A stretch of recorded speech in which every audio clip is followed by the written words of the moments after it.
बच्चों, कल हम लोगों ने पढ़ा था पाठ 4 का हिंदी अर्थ क्षमस्व महर्षि क्षमस्व। आज हम लोग पढ़ेंगे उसी पाठ 4 का अभ्यास कार्य। तो पहला प्रश्न देखते हैं। पाठम पठित्वा वदन्तु लिखन्तु च आम अथवा नहीं। पाठ को पढ़ करके बोलिए और लिखिए आम अथवा नहीं। किम महर्षि दयानंद वेद धर्मस्य प्रचारम अकरोत्। क्या महर्षि दयानंद ने वैदिक धर्म का प्रचार किया? तो किया था, इसलिए यहाँ लिखेंगे आम। किम महर्षि शिष्याः अपि तेन सह अवसन्। क्या महर्षि के शिष्य भी उनके साथ रहते थे? उत्तर है आम, हाँ रहते थे। तीसरा है किम महर्षि दयानंद क्रुध्यति स्म। क्या महर्षि दयानंद क्रोधित होते थे? उत्तर है नहीं, क्रोधित नहीं होते थे। फिर चौथा है किम महर्षि दयानंद मिष्ठान्नम प्रेषितवान। क्या महर्षि दयानंद ने मिठाइयाँ भेजी? उत्तर है नहीं, मिठाइयाँ नहीं, उन्होंने फल भेजे थे। उत्तर होगा नहीं। पाँचवा किम अन्ते शिष्याः विस्मिताः अभवन्। क्या अंत में शिष्य आश्चर्यचकित हो गए? उत्तर होगा आम। किम यात्री अन्ते लज्जितः अभवत्। क्या अंत में यात्री लज्जित हुआ? इसका भी उत्तर होगा आम।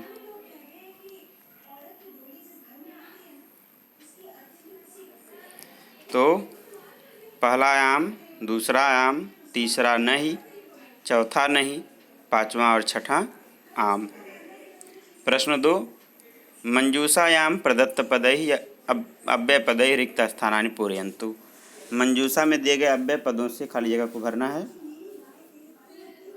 इसका कोई नियम नहीं है, अर्थ के साथ जो बैठता है उसको लगा देते हैं। जैसे पहला है महर्षि भारते अभ्रमत। महर्षि ने भारत में भ्रमण किया। प्रश्न बनाएंगे कहाँ भ्रमण किया? भारत में, तो उत्तर आएगा इसमें सर्वत्र, सब जगह। महर्षि दयानंद क्षमाशील आसीत्। महर्षि दयानंद क्षमाशील थे, तो कितने क्षमाशील थे? अतीव हो जाएगा। सह काशी नगरे गंगायाः तटे अतिष्ठत्। वो काशी नगर में गंगा के किनारे रुके हुए थे, तो यहाँ होगा एकदा, एक बार। तत्र समीपम एक यात्री अपि अतिष्ठत्। वहाँ पास में एक यात्री भी रुका हुआ था, इसमें भरेंगे एव। तत्र समीपम एव, वहाँ पास में ही एक यात्री भी रुका हुआ था। एकदा एकः जनः प्रचुराणि फलानि आनयत्। एक बार एक व्यक्ति ने बहुत अधिक फल वहाँ लाया, तो हो जाएगा तत्र। एकदा एकः जनः प्रचुराणि फलानि तत्र आनयत्, वहाँ लाया। प्रश्न 3 है मंजूषायाः उचितं विपरीत पदम चित्वा लिखन्तु। मंजूषा से उचित और विपरीत पद चुनना है। सत्य है, सत्य का होगा असत्यम। सहिष्णु, सहिष्णु का असहिष्णु। सहिष्णु माने उदार होता है, असहिष्णु माने दुष्ट है, दयालु जो ना हो। समीपम पास होता है तो दूरम हो जाएगा। कटुवचनानी, कठोर वचन है तो कठोर का उल्टा मीठा होता है, तो मृदु वचनानी। गत्वा है, इसका अर्थ है जा करके, तो इसका हो जाएगा आगत्य। पहला असत्यम, दूसरा असहिष्णु, तीसरा दूरम, चौथा मृदुवचनानी, पांचवा आगत्य।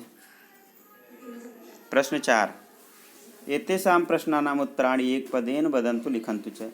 इन प्रश्नों का उत्तर एक पद में बोलना और लिखना है। महर्षि दयानंद कस्याः तटे अतिष्ठत्। महर्षि दयानंद किसके किनारे रुके हुए थे? तो गंगाया, गंगा के किनारे।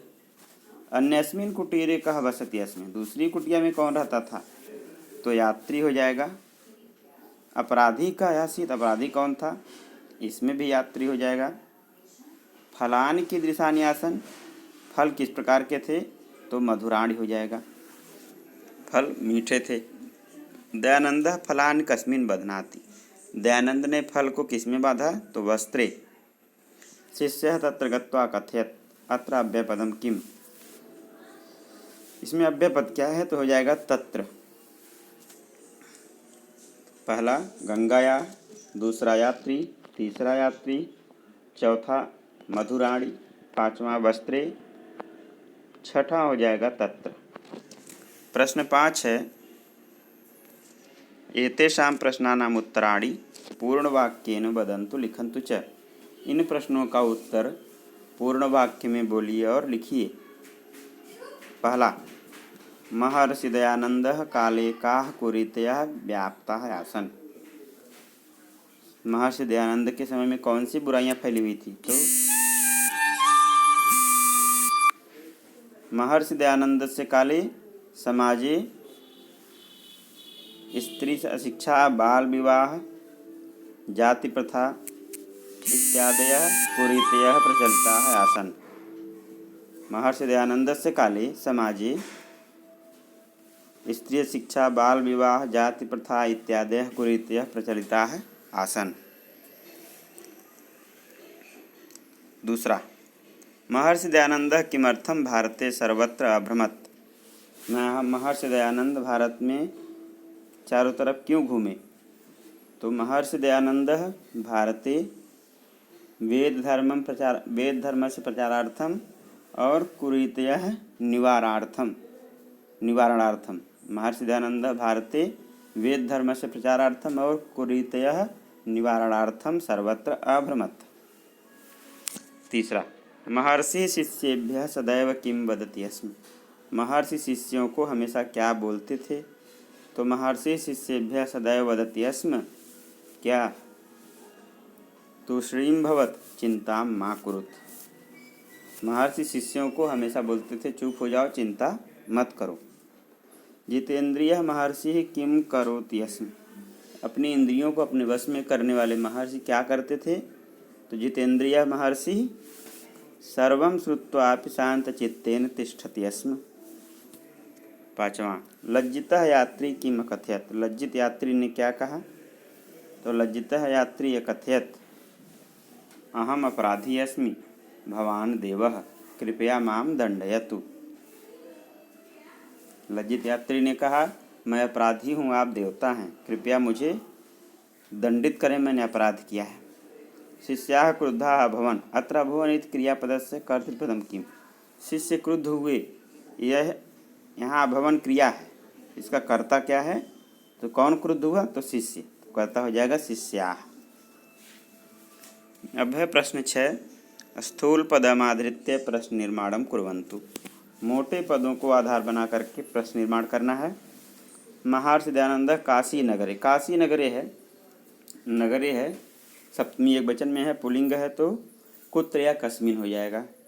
महर्षि दयानंद कुत्र अतिष्ठत। महर्षि षष्ठी का एक वचन है तो यहाँ हो जाएगा कस्य। यात्री कस्य कुटीरस्य समीपम आगच्छत।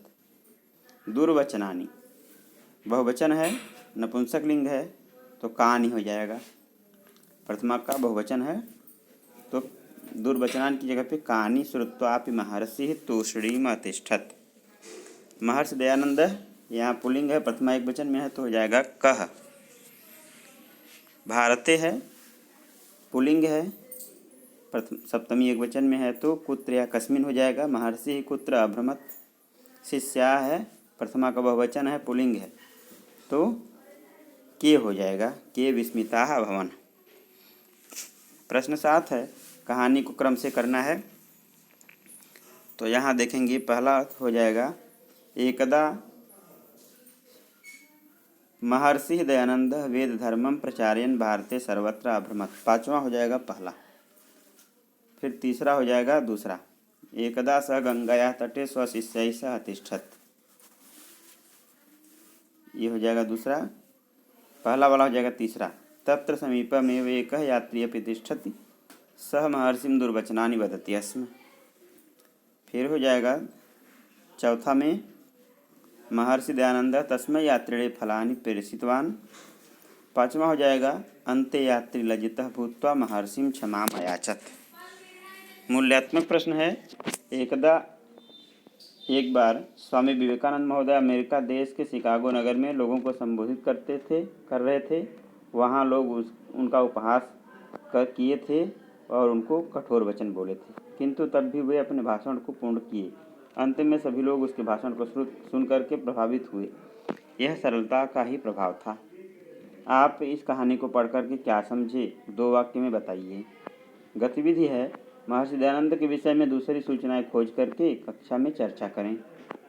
तो आपका अभ्यास कार्य पूरा हुआ। अगले दिन हम लोग पढ़ेंगे व्याकरण कार्य।